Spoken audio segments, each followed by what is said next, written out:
Boom! Good morning, good morning, good morning, good morning. Welcome to another edition of the Brothers of Legacy.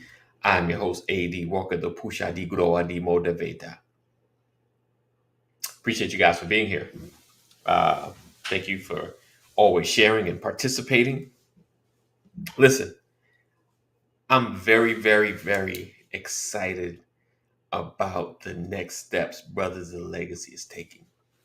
I got some announcements coming next week. I'm putting it together. I have some financial literacy programs for children that can be done online for the absolute price of free. I'm excited about it. I'm excited. So I got my brothers. They have younger children, and actually, it's between. It'll be all of what they call it, pre-college, everything. So if they're in public or private school, it definitely they can take advantage of it. What's up, Lisa? Good morning. Blessings. Thank you for sharing. So great stuff coming down. I'm excited. This next season for Brothers of Legacy, great vision. And my brothers are definitely on board, pushing us forward. It looks like my joint is delayed, but it could be just me. But long as you can hear me, long as everybody can hear me. Again, this episode is brought to you by, I can't even say Charter. Nope, this ain't Charter. This episode is brought to you by Apple. When it's time to upgrade, who you gonna call on? All right, so make sure you share. Listen, welcome. I have our uh, licensed therapist coming through, Matt Genius. We'll have an in-depth conversation, somewhat the term about selfishness and who we are. I gave him something to kind of chew on a couple of days ago. See, I'm getting a little better. Trying not to drop stuff last minute because I actually have to start really planning out some weeks because I got trying to grow. We're trying to grow, and the only way you can grow is if you plan. All right. So what I need you to do right now is make sure you share, tag, let the world know that the Brothers of Legacy is on, and subtitle, like everything, it's gonna change, it's gonna be shaped and shifted based on the conversation. So are our motives selfish? Are our motives selfish? All right. So let me go ahead and kick this off because I like to do this live for my YouTube people so they don't run away watching some countdown. Because I watch countdowns. You like, either you fast forward or you're just not interested. So hopefully this holds you a little bit. Just a little bit. All right, let's go.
Yeah. Good morning. Gentlemen, what is the word? Uh-oh. Can't hear you. Can't Got hear you you. on mute, brother. Got you on mute. My bad, man. I Oh, was it is. I was enjoying the elevator music so much it put me in a Hey, trance. I tell them that all the time. Yeah, wait till you hear that other one he got. Make you want a two-step, man. That elevator music put me to had me like zoned out. Yeah. Good morning. How you guys Good doing? morning.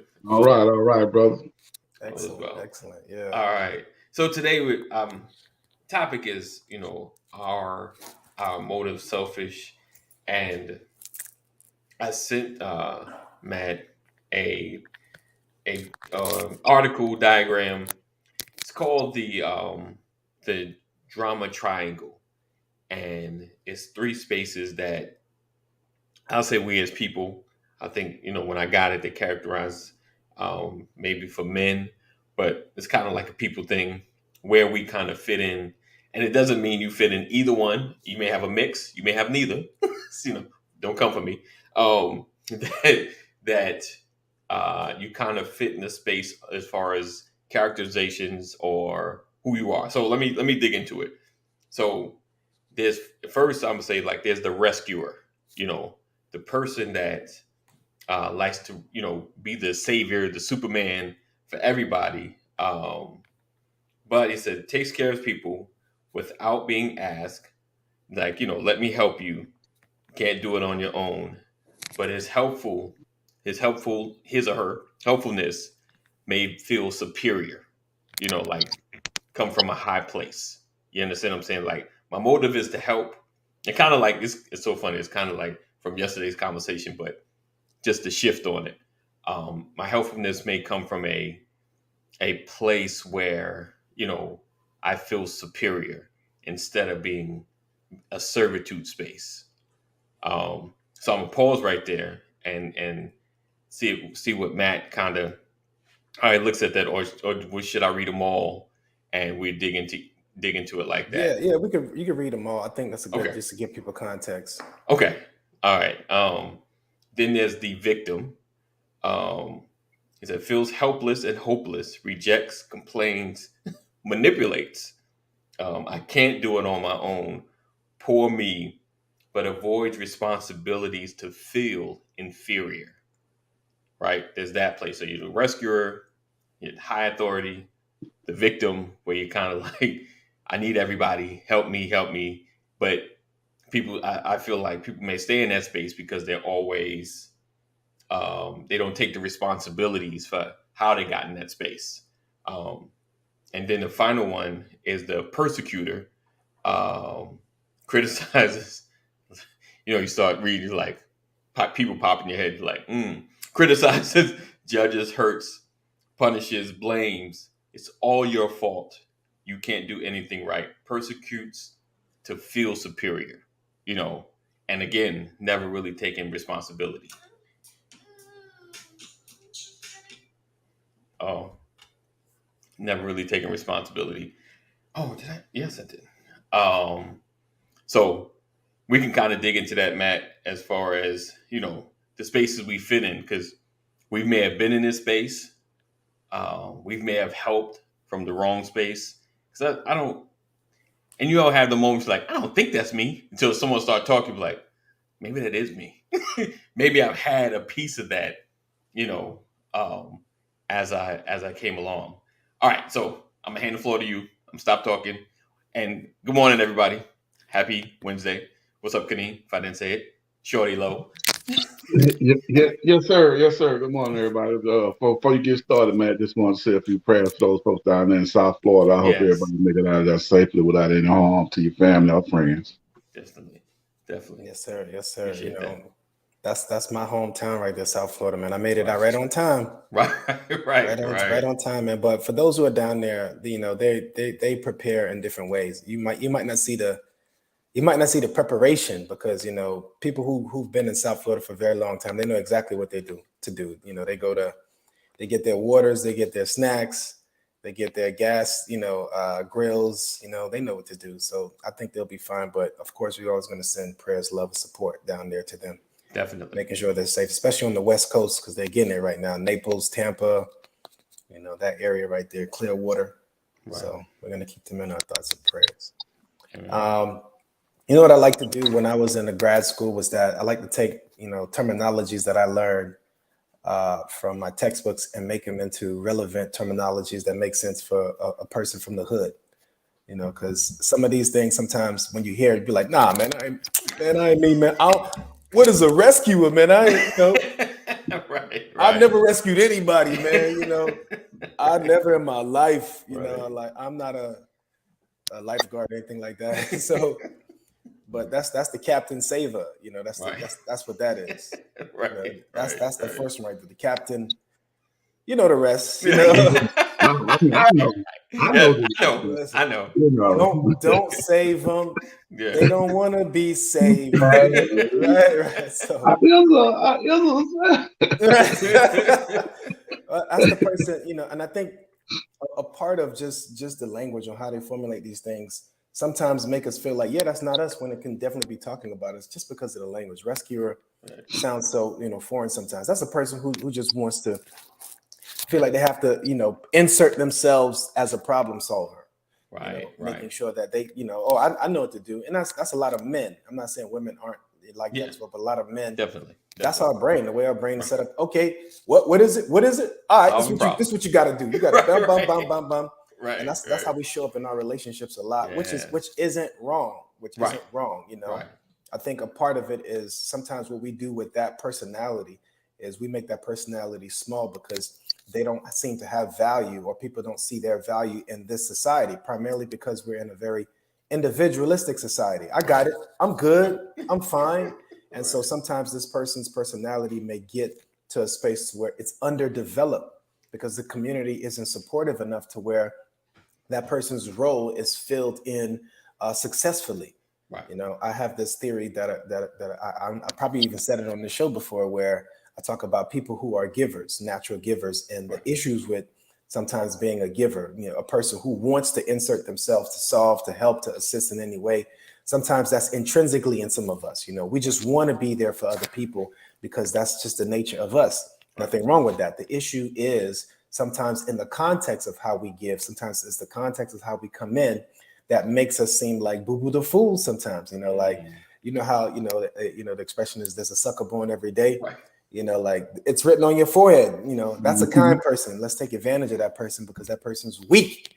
Right. And it's not a weakness. It's definitely not a weakness. I think it's a gift. But like I said, in the context of how we give, for example, if the three of us were putting in $2 a week, right? $2 a week, what? That's $6. That's $6 every week. You know what I'm saying? Right. And then at the end of the month, we're like, okay, let's see how we can utilize this to grow, whatever we want to grow, right? Right. But if it was just me putting in $2 at the end of the month, we're like, okay, Matt, let's see what we're gonna do with the money you put in, Right. And so I think sometimes what happens is that you find yourself the only person that's contributing. You get burnt out that way. You get frustrated that way. You get angry that way. You feel like nobody gives to you in the same way you give. And so you feel inadequate. You feel disrespected. You feel taken advantage of because the community isn't conducive to the idea and to the nature that is within you as far as a giving nature. Right. And so sometimes that person may feel like, you know what, maybe I am, out of context and maybe I should stop, or maybe this isn't a good characteristic trait for me. And so we minimize it, you know? And so sometimes we really have to look at the context in which we give. I would suggest if you are that person in nature, make sure your community understands that and make sure that the community is a part of what refuels you to be able to give, and make sure that as a giver, you also know how to extend your hand and ask for help as well. Because sometimes the giver doesn't, or the person who is the rescuer, they don't like to be rescued. Yeah, 100%. I'm good. I got my cape. Why do I need somebody else to come save me out of this situation? Right. And it's supposed to be a reciprocal type of relationship. I give, you receive, you give, I receive, and we can keep doing that way so that person won't feel, minimized in any way. Definitely. Right. Definitely. Anything you guys want to add to that one? I think, that's a big one. Because, like even I've had those moments in life, just you feel like you're giving. What's up, Jeff? Good morning. That you're always giving, and maybe not getting back. But you realize you're not getting the get back because you're not opening your mouth. You're not Right. like, I have a need, but you didn't say you had a need. Right. Like Right. you didn't say nothing. You just sat there. Ain't nobody helping me. Who's gonna know? Who's gonna know unless I say something. Right. So I've had to do that internal search. Like, you know what? You didn't really ask. Right. You didn't really say anything. So yeah, it's definitely a big thing as far as learning how to reach out, and receive reciprocation. I think it's challenging, especially if you're the one always giving, and I understand that challenge, always giving, because if you grew up that way, always giving out, if you are just, it just becomes a habit and you're not used to being in the space to receive. Yeah. And I think that's a huge thing, just positioning yourself to be able to receive, when you have a need, and I think that's as a man, I think, and we grew up like as men, got to be the Superman, and it's almost to our detriment, because sometimes we learn as married men, I don't need you to solve the problem. I just need you to listen. Right. like my wife's like, I know what I need to do. I'm just mad and I need to vent. Right. Like, don't fix it. I know what to do. Yeah. I just need to say it out loud because I can't say this at work. I can't say this anywhere else. I need to say it here and bounce off you. So I think that's a big thing that we as men need to, as we learn, how to be in that space of just, okay, you don't save you. Okay, right now I need a Superman, or even a bunch of Supermen, to help me in the situation. Yeah. So yeah, that's a big one. Yeah, in a village where we're all giving, where we're all giving based on our capacity, everybody's Superman. Right. And so nobody feels like they're the weakest link, which brings us to that other one, the victim. Yeah. In a system where it's broken, where the givers give, uncontrollably without context or without understanding their capacity, then we build the next person. We kind of like create the environment for the victim to be, there, because it's like, oh, I got you, man. Oh man, I got you, man. Hey, don't worry about it, man. Right. What time? Oh yeah, I got you, man. Don't worry about it. How much you need? All right, I got you. Man. To the point to where they're like, I guess, the capacity can't grow in that state. Right. It won't grow, And so what we do to each other sometimes is we cripple each other because we're so ready to rescue. We're so ready to, give a hand without actually, extending a hand to teach, to learn, to stay close, to help grow, and sometimes I think we are the perpetuator of that victim, person who doesn't not have the capacity, but hasn't had the opportunity to grow their capacity.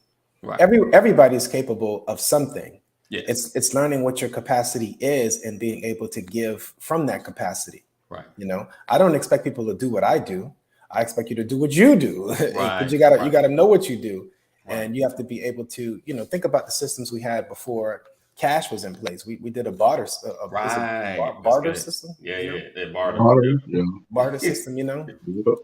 I'll cut your grass, man. You paint my lawn. You paint my house. Right. You know what I'm saying? I'll wash your car. You change my oil. Right. Whatever. We'll make it work. Yeah. But I think sometimes what we've learned how to do is say, no, I can't do it, and I can't do it because the capacity isn't. The space isn't there. The environment isn't there. Society doesn't do us a service by allowing us to feel like we can grow our capacity, and think about what causes that. Growth happens in the right environment, and that environment includes stress. Right. Stress is a part of that environment, but I think sometimes we have taken stress as something that is unhealthy. That there's stress that can move us, but there's also stress that can cripple us. Right. I think once we don't allow the person to be stressed, then sometimes the person won't grow. Like, I'd be like, well, you got it. And then and then from that, they'd be like, well, what can I do? Right. What can I do? I mean, I can't just not do anything. You got it, bro. You got it. You can do this, Right. You know, call me if you need some help. You know, I got you. I got you. Right. You Right. know, but I think sometimes we have to get out of the way and Yeah. let people grow. You know, That's good. and find ways to assist in that and that direction to help people move from a space of being incapable to growing their capacity, Right. because we all have a brain that is that is neuroplastic, meaning Right. it's always ever changing. If Right. we decide to learn, we can learn. If we decide to grow and change, we can change. If we decide to become stronger, we can become stronger. And so Definitely. it's the capacity that I think sometimes we're not necessarily exercising. So Indeed. I don't believe That's good. I don't for me I don't necessarily see the victim. I see a broken system. Okay. You Okay. know, I got what you're saying. it's the system that perpetuates that victim. You know, if the system kind of shifts, then the victim either is gonna put out, or Right. they're gonna go somewhere else. Right. You know, and it's okay. It's okay to shape your environment to where people will be like, you know what, man, I don't want to mess with you no more, man. Right. And Right. Right. you say great and thank you, because Right. now your burdens are lighter because you don't have to carry another person, Right. and perpetuate that cycle of you being a rescuer and that person being a victim. Right. Indeed. Indeed. What about you, Kaneem? Have you been in those spaces, the rescuer, the victim? Uh, have you have you had to kind of change relationships, based on that? Oh man, I guess, it depends on the context, man. You know what I'm saying? I guess everybody got their own interpretation of Okay. rescue, and everybody got their own interpretation of being a victim. Right. Right. So, mm, victim. Have I been a victim? Well, I can't say I ever been a victim. If Okay. I ever been in a bad spot, it's because I put myself there more than Right. likely. You know what I'm saying? So I Right. can't blame it on nobody else. Like I was, you know what I'm saying? They did something, I got caught in the crossfire. Right. I probably shouldn't have been there anyway. You know what I mean? Right. Right. Rescue. I've helped a lot of folks out. Okay. Were they in a time of need? Yeah. Ah, they asked for help, Right. so I Right. guess they was in a time of need. Right. But you know, yeah. So I guess I've been that way, man. My cousin who I was telling you about when she came to Georgia. Right. The Man, one live with you. yeah, Yeah. yeah. Okay. Okay. That was a rescue, Okay. and I guess I became a victim. see, Right. Right. If I Right. look at it that way. But I Okay. mean, but that was on me though. You know what I'm saying? I Right. put myself in that position. So, Yeah. but Yeah. yeah, I mean, it just depends, man. I never want to feel like I've been, you know what I'm saying, Right. victimized. I just call them learning situations. You know what I'm Yeah. saying? I'm learning not to do that no more. You know what I'm saying? Like, Right. okay, that's a Right. learning lesson. It might have cost me some time. It might have cost me Right. some money. Right. Might have cost me a little heartache. But Right. yeah, that won't happen again. So, you know, that's how I look at it, bro. Right. Because I think for me, I don't think I've ever been in a space that I've blamed others. I need saving because someone else did this to me. Like I'm like you, Kenny. It's rare that I would put it off on somebody or something else. I would always be like, man, I just shouldn't have gotten that car. I shouldn't have gone down that block. I should have went the way I normally go. Like I would just put it on me like, I should have woke up at 8 and not at 9. Like, right, Yeah. So, oh, yeah. right. I, I know. no, yeah, go ahead, brother. I was gonna say I know I've been there several times right, on both parts, but right, that victim part, it's like sometimes you feel like there are people who have information but they gatekeep, and they're right. like, man, they don't want to disseminate information, and then once you get caught, and you be like, man, why you didn't tell me? I'm like, bro, why you just tell me? And the Right. person be like, man, I didn't, I didn't know, Wow. that's what you needed, So Okay. it still Okay. fills a role in sometimes we're not speaking up, we're not speaking up, and Wow. then when the situation hits the fan, and it's like, bro, I know I know you had a cheat code somewhere. Why ain't Wow. Yeah, And Wow. yeah, so yeah. I've been there, man. I've been there where I felt like people could have done more for me, and feeling like I didn't get the support from family members and friends. I've been there, but I think sometimes it's the ownership, like you said earlier. Yeah. Sometimes you just got to own it, man. You know what you did to get there, and so you got to be able to take ownership of some of that stuff and just be grateful for the opportunity to learn. Right. Okay, game up now. I got it. Exactly. You hit the nail right on the head, man. Yeah.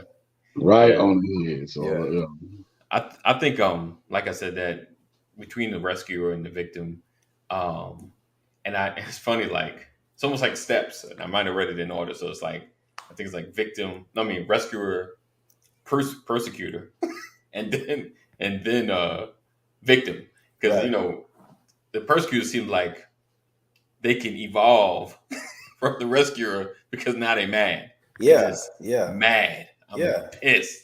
You got to change that persecuted too. Just call it what it is, man. That's the hater. Right. Right. The hater, man. Stop. Why you throwing salt, man? Like everything.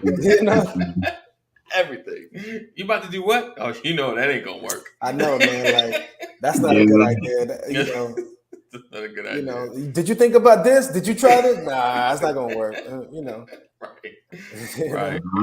Out of all my folks who came to me with some weird and crazy ideas and suggestions and stuff like that, I don't never shut them down. You know what I'm saying? I let them like, okay, well, man, I hope that work out for you. Right. But, man, that was ridiculousness what I tried to do. And I'm like, hey, bro, I was your cheerleader, man. I was cheerleading your ridiculousness. You know what I'm saying?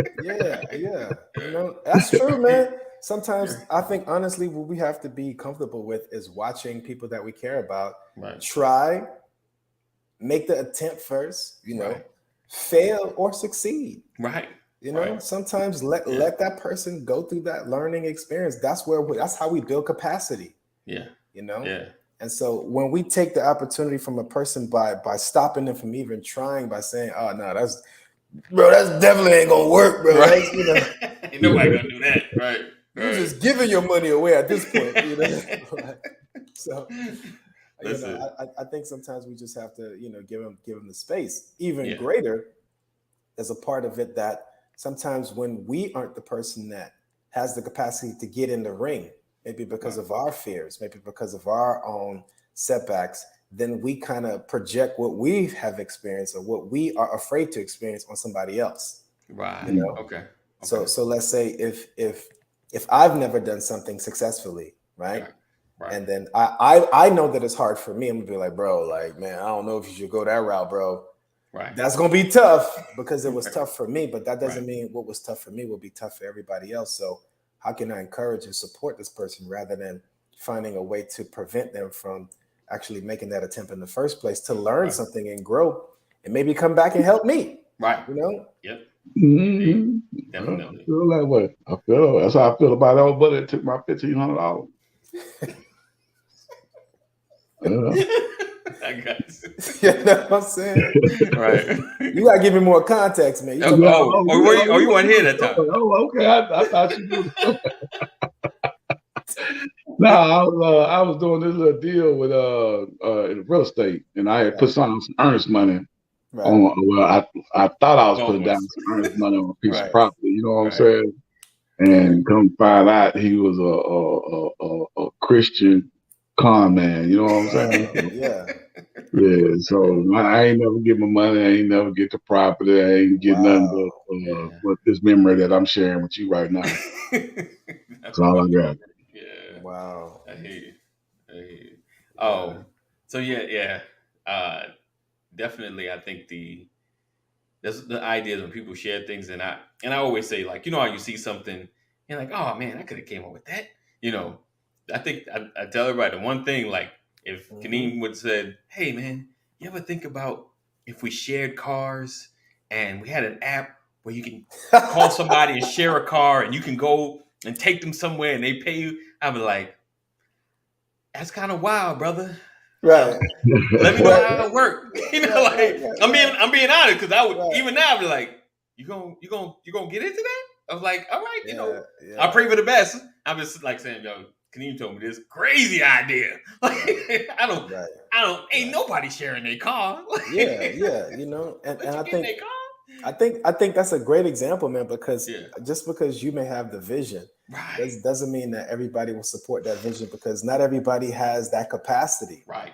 You Right. know, some people are Right. just executors. You tell Right. them what it is and then they'll actually do it. Right. You know, some people Right. just follow the rules. You know, some Right. people have to have that dreaming, you know, kind of mentality to where they can actually see things that other people can't see. You Right. know, that's a Right. small percentage of the population that can actually have those type of visions. You know, and Definitely. listen, not everybody would agree with it. You know, Right. I have ideas from like, you know, 2014 that I keep on these napkins that I, you know, these napkins right here, you know, these work napkins. I used to write ideas on these things, and then I would save them and then eventually come back to them and try to utilize them. But Definitely. not everybody be like, Matt, what are you writing on? You know, like just have an idea, like have an idea. looking around, you're just have an like, idea, right? Maybe that'll work. You and know? then what I've learned about some of the ideas that I have is that don't share them too early with people.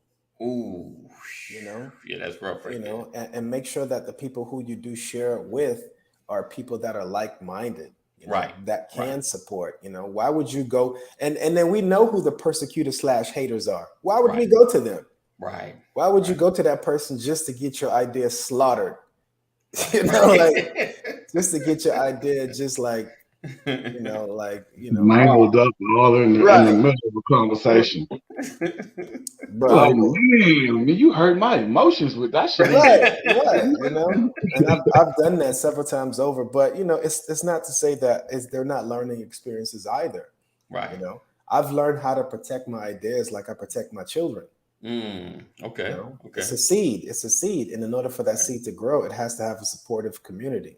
Right. You know, it has to have a supportive environment. You know, and so not everybody will be supportive of those things, and so therefore, I have to be able to protect my seed, my idea, and then bring it into spaces where it can be nurtured. You know, it can grow in a healthy way, and so only certain people have access to, you know, my ideas very early on. Other people, they won't know until it's there. They'll be like, "Oh man, I know you." Well, yeah, you know, yeah. I didn't know that was. Yeah, that's me. You know, I'd have to talk to Kaneem when he got 20 people signed up. Man, 20 people signed up. Really? Like, really? Now I'm listening. Like, really? Yeah. People really want to do that? You know. But hey, good morning, Philip. Good morning. Jeff said, "I know who the haters are." See, we know who they are. We know who they are. You know, we know who they are. So sometimes we just have to make sure the direction we go isn't towards them. And by the way, I know I said this last time, but haters are well intended sometimes. Right. You know, they are well intended. They don't want you to fall flat on your face. Right. You know, they don't want you to hurt. They don't want you to suffer. They don't want you to get embarrassed. They don't want you to, you know, not make it. And so they project fear and anxiety onto it before it even can germinate, before it even can, you know, can grow even a little bit, before you can have a bud from a seed to a bud. They won't even let you get that far. Yeah. You know, that's like going and murdering seeds, you know, like. Right. That's good. So Sam says, also, are they really haters? Are they really a hater?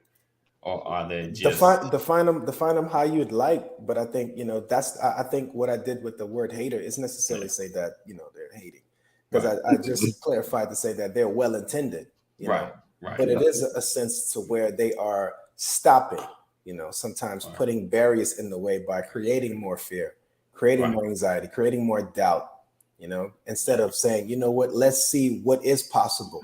Right. Let's explore the possibilities versus exploring the impossibilities. Like, nah, that's stupid, that's whack, that's lame, that's trash, bro. Don't do it. Don't. You know, and you'd be like, oh man, you know, now you gotta take your napkin that you wrote all your ideas on and throw it in the trash. You know? Right. Now I'm gonna keep this napkin. You know?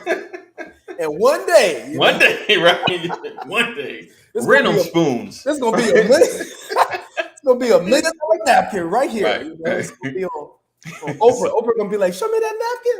I'm like, right here, okay. This is the napkin. Oprah gonna come holler at you. You know, sometimes we just have to be patient, you know. Right. Things grow in their own season. Right. You know, and right. so And I think sometimes as we can't get totally dependent upon reactions. You know, sometimes we get discouraged when like going back to me and Kaneem, he comes tell me and like, well that's interesting. You know, like, and he was up here, he was down here because he's like, dang, Ant didn't even, I was all excited in the mirror, like, yeah, that's dope. This is what I'm gonna say. Yeah. This is how I'm gonna present. Right. You know, like, and I'm like, okay. Like, okay. You know. Oh, so Sam said, what did she say? If I'm genuinely looking out for you, she said, she asked, how am I a hater? And Jeff said, that's being a good wife. Just being skeptical. I think, and I hear you, because sometimes, and like I said, when you start presenting, when you start talking to different people at different groups, and yes, sometimes you got to be protective, of at the level of where you are putting it together. You know, because sometimes when it's so new, like if you just come out the box, like you just wrote it down, because when you first write it down, this is it. It's a great idea. It's a great idea. You up here. This is the one. This is it. It's my ticket. Right. Ooh, right. And sometimes, and unfortunately, you know, you start taking it to folk, and you go from here to here to here to here. Ooh, will this really work? You know, like, should I put the energy in? So let's clarify that right now, because Yes. I think sometimes people, you know, will create more emphasis on the word hate. You know, it's just to describe, you know, the process of not supporting, you know, not encouraging, not moving a person from a space of you know, infancy to, you know, to young adult to adult, moving the idea from an infant, you know, from a seedling, you know, to get it to kind of move in a direction. So, for example, if a person has an idea, right? And the idea is something that they are passionate about. I may not be passionate about it. I may not see it clear. I may not have the vision. If I present that idea to a person who doesn't share the same thing with me, it's not to say that they are, you know, literally hating, but it's to say that if we're not aligned with that, what they give me will put me in a different direction to where I'm not even going towards my ideas. And, you know, let's not call it hate, let's call it something else. But I think it's just not creating the supportive environment for things to grow in, you know? And so go ahead. No, I was just gonna say, and so we just have to know beforehand who those individuals are, and then caution ourselves to go to them when the timing is right, or when we do feel that they may align with it, you know? Right. And so some ideas, just, you know, based on the person's personality, based on the person's background, it's just, I just want to bring it to them. Right. You know? Yeah. Because they hate me, you know? Really? You got to throw that in there. I think Tom did get stuck on the word hate. You know what I'm saying? I mean, I think there's just a title or a label that you put on it. You know what I'm saying? But as far as asking those questions, when somebody bring like, if I'm bringing an idea to AD, and I'm all amped up and excited, you know what I'm saying? And my whole idea is 2 sentences.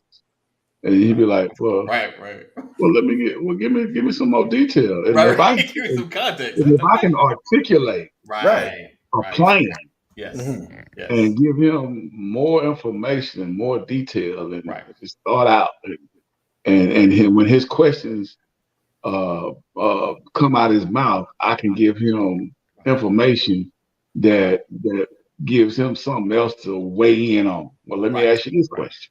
Okay, that's pretty good. Well, let me ask you this question. And if I'm steady feeding him answers, that is giving him okay, well, you do got a little something going on. But if I'm still stuck on them first 2 sentences, I'm just repeating it differently. I mean, he gonna be looking at me like, you know what? I mean, that's good.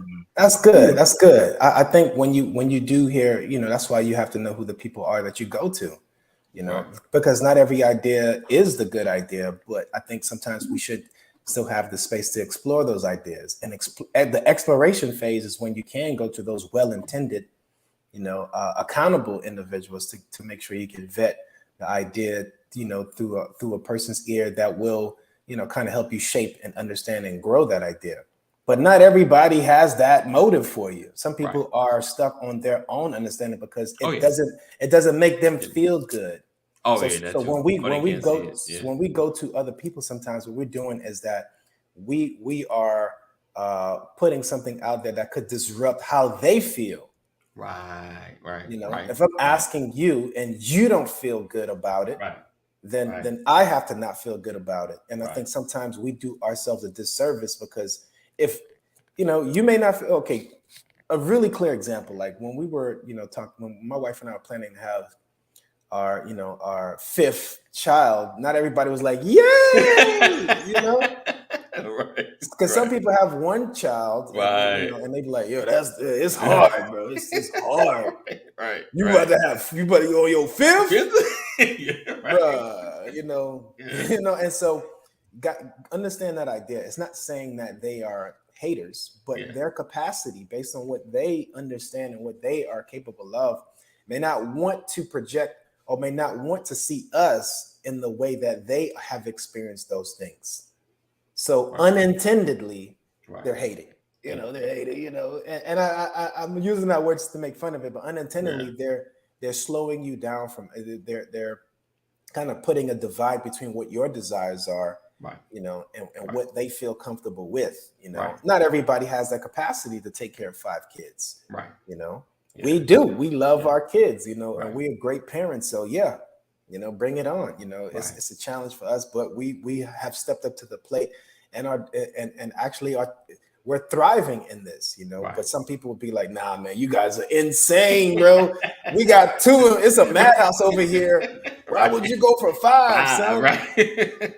You on your own, go, and so that's what I'm talking about. And I know that's a kind of extreme example, but that's how people are with other ideas as well. Sometimes people may, based on their understanding, their own experiences, their capacity may project some of that, and it's, go ahead.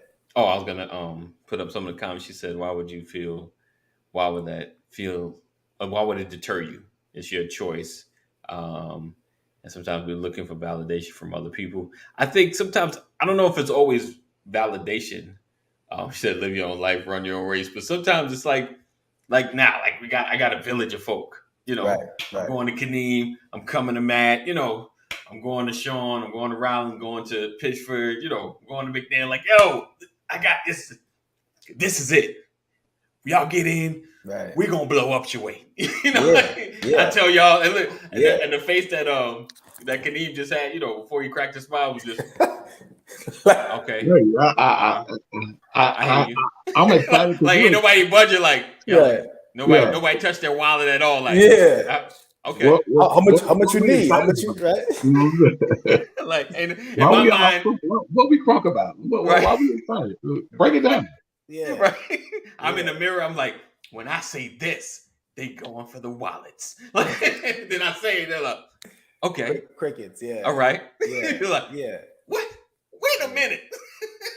But that doesn't mean that it's not an idea that doesn't deserve exploration. Right. But it's I don't know if it's validation or just I wanted some encouragement. We want support, and I think that's a part of it. We do want support, but I think there's a point where you have to journey sometimes a lonely journey, because I said, sometimes the support is great, but if we don't have the capacity to maintain certain things, with what we have, then I think sometimes we may move prematurely, So yes, I think most of the people who care about us are well-intended, but just because they're well-intended, that doesn't mean that, they have your best interest in mind. They have their own best interest in mind.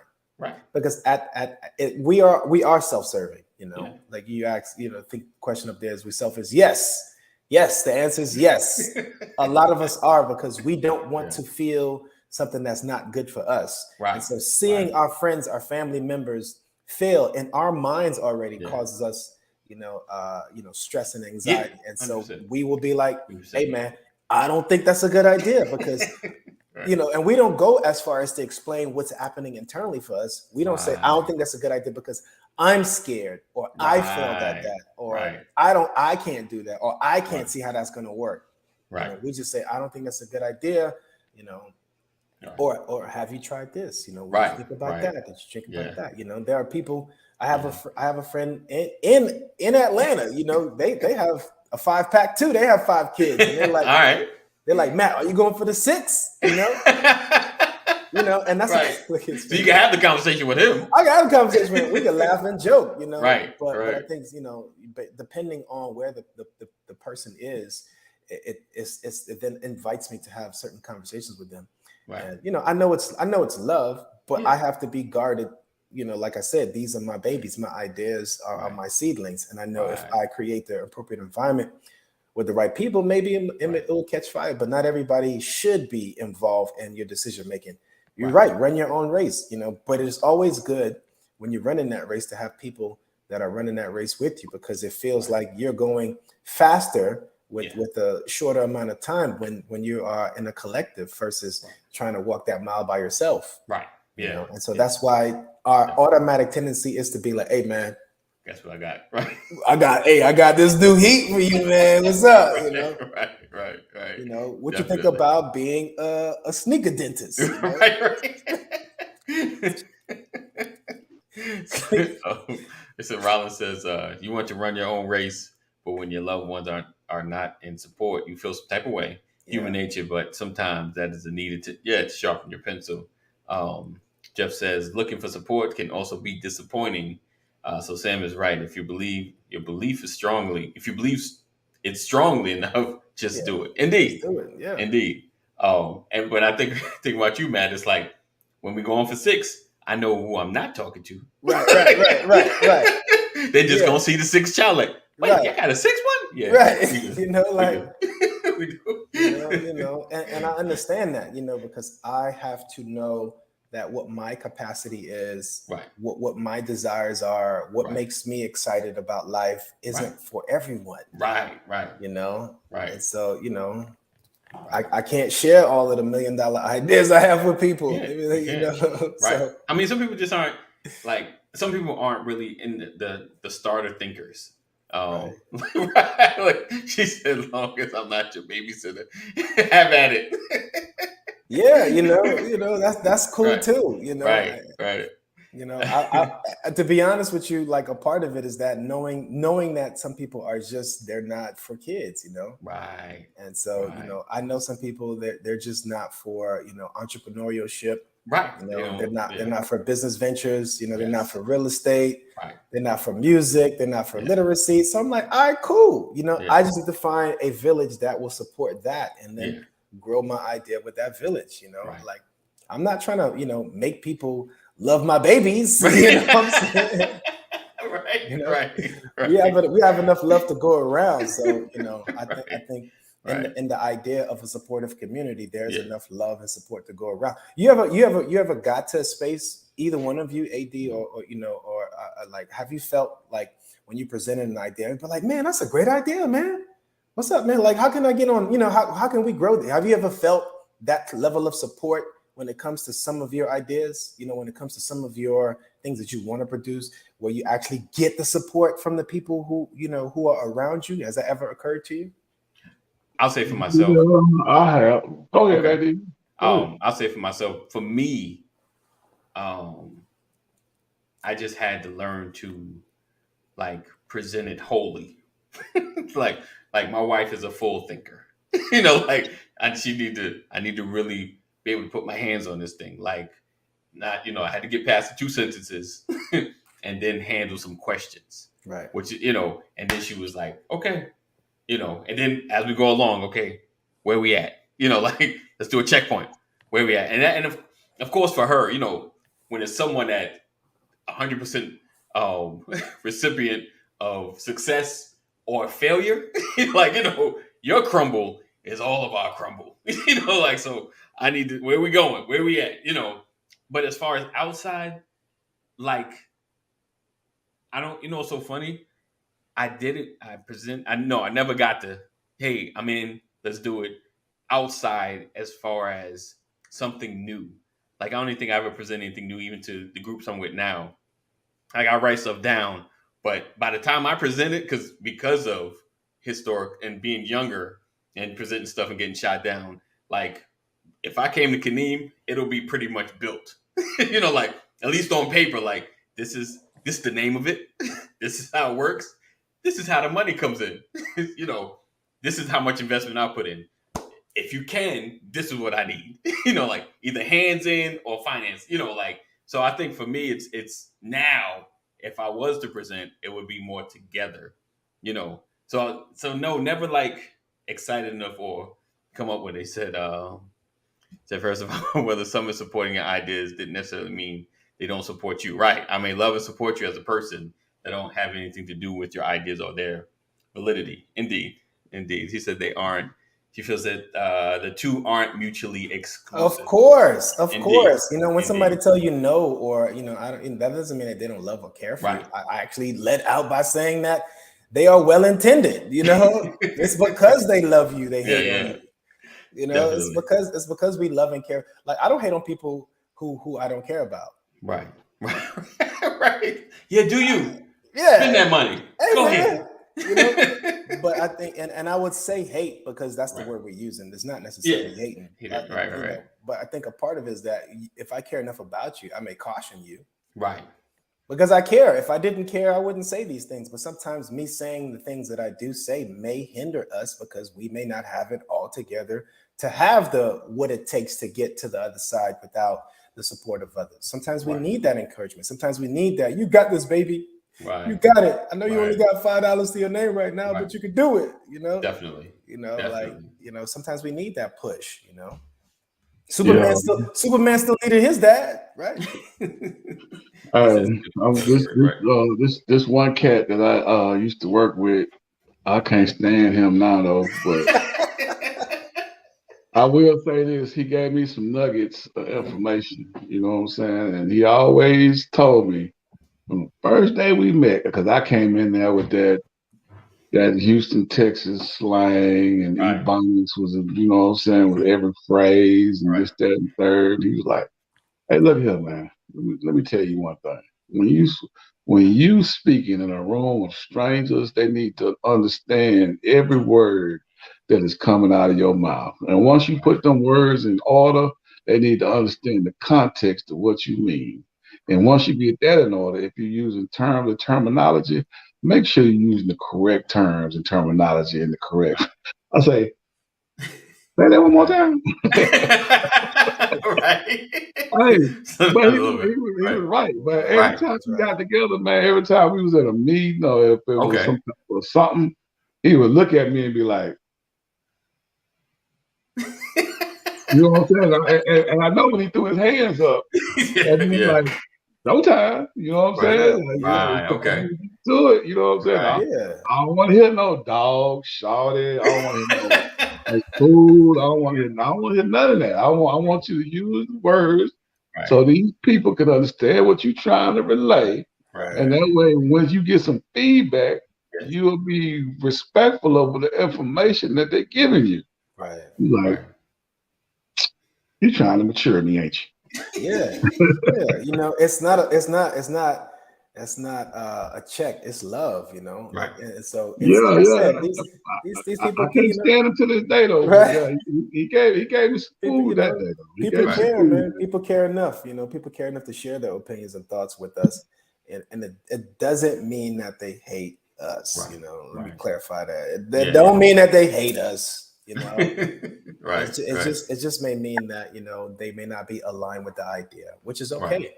There's a lot of ideas that I have that my family members and friends may not necessarily care for, but that I'm still passionate about it. I'm gonna pursue it. So have you had someone like you gave an idea and someone, let's go? Yeah, I have. Okay. It felt great. It felt great, man. It felt great. It felt like you just won a Super Bowl. Right. Because the idea gets to blossoming and it gets to be celebrated, and it gets you in a state of way more mental clarity because you're less anxious, because you have support. You have way more motivation because now you feel like you have some momentum behind yourself. But I think what we have to learn how to do in the context of our society is sadly become that person for ourselves, you know. Right. Sadly become that person for ourselves, because you may not find that person readily available to say, man, I'm with you, man. Great idea. Let's go. What you know. So I have both. I've had the people that celebrated ideas, you know, thoughts with me, and I've had people be like, nah,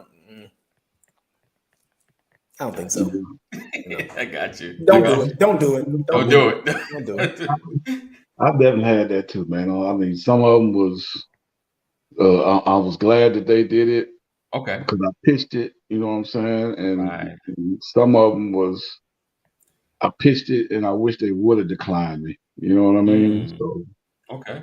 But it worked out.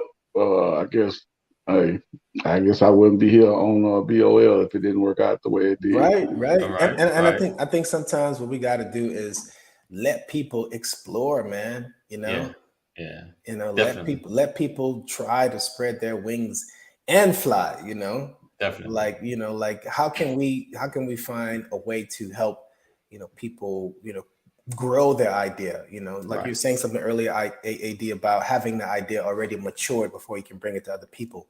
Right. And that kind of makes me sad, because I think, you know, when we collectively put our hands together, there's nothing that we can't do. You know, there's nothing that we can't do. I remember this old IG clip of this carpenter. I think it was a carpenter. He was living, I think, in California somewhere. And he said he pulled up to his neighborhood, and he said he saw this abandoned house with some I think Mexicans, you know, and they were fixing the house, and it was like several trucks, you know.